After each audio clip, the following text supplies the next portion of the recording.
The latest document to come out of the Climate Change Committee is its sixth carbon budget, setting us on a pathway to achieve the 2050 net zero target. This comes on the heels of the report last year recommending the net zero 2050 target, in which the Climate Change Committee told us that when we get to zero, we will no longer be causing climate change. This time around, the message which was spun to the media is that getting to net zero really isn't going to cost us very much at all. Indeed, it goes as far as to say that the fuel savings will cancel out the costs completely. And in the meantime, it's going to be probably less than 1% of GDP. Now, this sixth carbon budget, as with the recommendation for net zero last year, follows on the path of the much earlier Stern report, which Nordhaus in the US described as best regarded as political documents.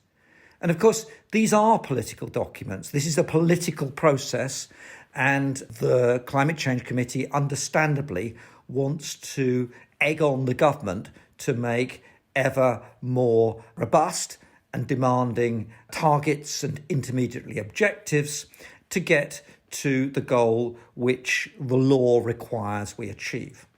So you can't fault the Climate Change Committee on trying to influence the debate to get to a particular answer. But in doing so, it's painted a picture which is just too good to be true, and in that lies some really serious dangers ahead. And to see this, remember the 2019 report on net zero? When we get to zero, we'll no longer be causing climate change. If only. We're never going to get to zero, nor should we. And we will always still be causing climate change as long as everybody else in the world is not at net zero, or at least everyone else in the world with whom we trade. It's carbon consumption, not carbon production. It's global warming, not territorial carbon production, that causes climate change. And it's the parts per million of carbon in the atmosphere which count. And that's the balance of emissions and the ability of the natural world to absorb carbon from the atmosphere, sequestration. It's not just all about emissions. And that process is ongoing. And our carbon consumption, our carbon footprint is very, very different from our territorial emissions. And, you know, with a really hard deal on Brexit, whether or not any deal itself is put in place, the best way of achieving the reduction of territorial emissions is to close down as much of British industry as we can and as fast as possible. And Brexit might well help that process along. But in this podcast, what I really want to concentrate on is this claim that it isn't going to cost you very much. And I want to explain why that looks like it's too good to be true.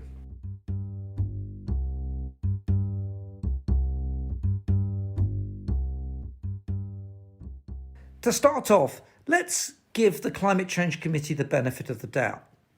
Let's just for the moment imagine that it really isn't going to cost us very much. Well, then it's pretty straightforward. We can see an end to renewable subsidies very quickly. We can see to a world in which the private sector will do all of this, because if it's profitable, it's not going to cost more than the alternatives, then the private sector is going to take up the huge opportunities which the Climate Change Committee suggests are in front of them. And the role of government will be left to those bits of the infrastructure, the public goods, and to the R&D. So it's going to be a low and falling public cost on the exchequer. It's going to be a rollback of subsidies to the renewable sector, and it's going to be a concentration just on those core bits that only really the state can do. And of course, that's not what anyone really wants to happen at this stage. And indeed, I think it would be pretty disastrous to withdraw the subsidies and support early on in the game.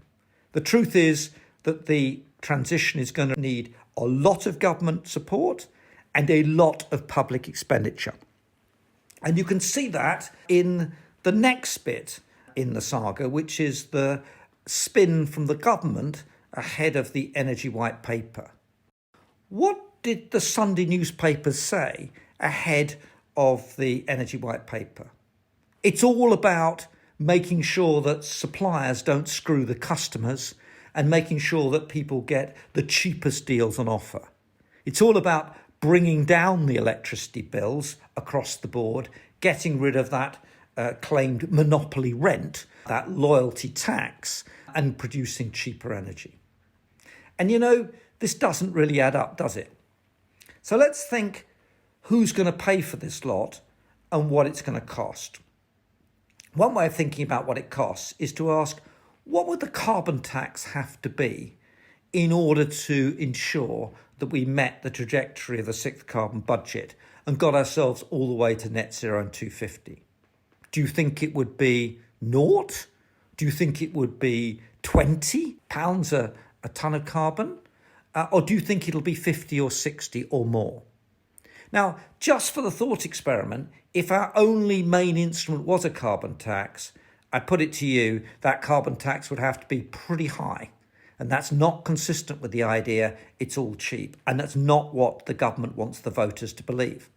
And so the reality is that instead of actually confronting people with the costs of living beyond their means, beyond their carbon means, of causing the pollution that you and I are responsible for in our day-to-day carbon production and consumption of all those carbon-intensive goods and services, from fast fashion to cheap holidays to our day-to-day shopping basket. All that stuff that we consume, if we were to get rid of the costs of that and be forced to switch to a sustainable economy in which we live within our carbon means, my guess is things will be a lot more expensive.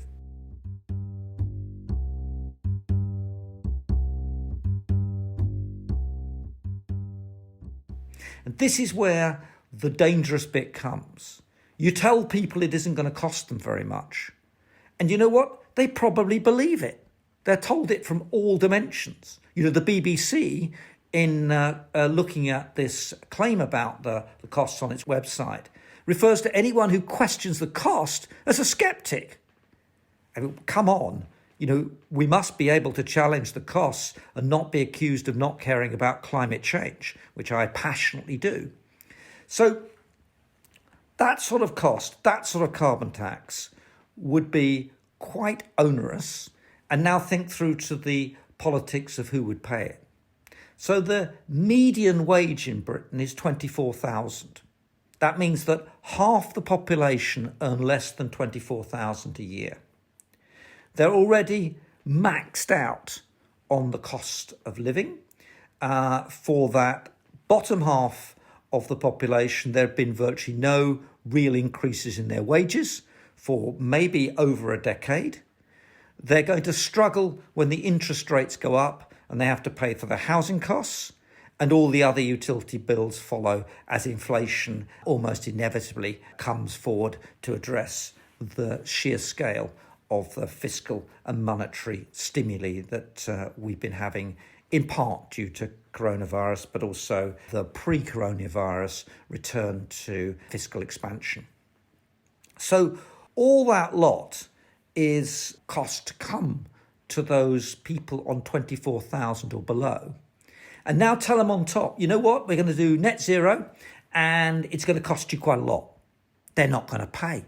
And that's why those Sunday papers ahead of the publication of the Energy White Paper were given the spin, focus on taking down people's electricity bills. Don't focus on the costs of taking out the pollution that they cause.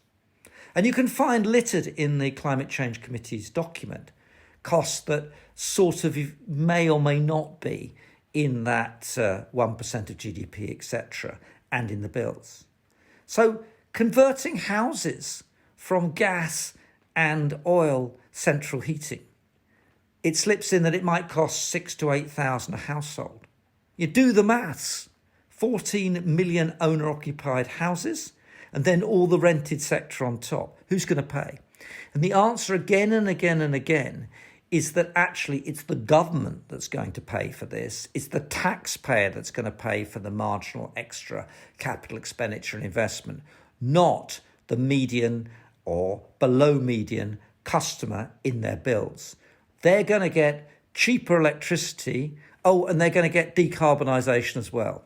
I think it's called cakeism, having your cake and eating it, having a net zero world, and having cheaper energy.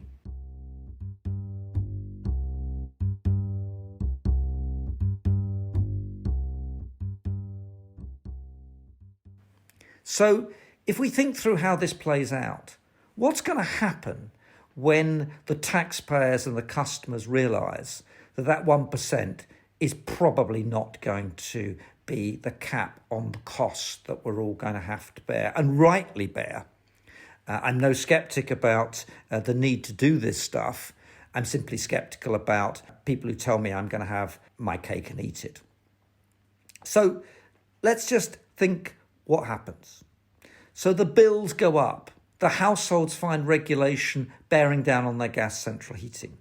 The government has to step in to pay for this, just as it's had to step in to pay for energy efficiency, because the private sector would not take up what we were repeatedly told were effectively £20 notes lying all over the pavement, energy efficiency being self-financing because it was such a good economic proposition. So the public will start to feel those costs. They will not pay, the state sets in, and public expenditure goes up. But that assumes there's a kind of limitless magic monetary tree in which the government can simply borrow and spend, and borrow and decarbonise, and that's all fine. But we printed 300 billion this year for the coronavirus. Debt to GDP is going over 100%. There's no prospect of this government making the tax changes that will be necessary to get the budget back into some kind of reasonable balance. Why not? Because again, the voters don't want to pay, or rather the politicians don't want to make the voters pay. And you know that you can't go on borrowing indefinitely. You know that you can't keep putting the costs of net zero on the government's balance sheet. So at some point there's going to be a crunch. And that's what I really worry about. I worry about when cakeism runs out of the dinner table. There's no more left in the public kitty to pay for what the public were told would not cost them anything themselves.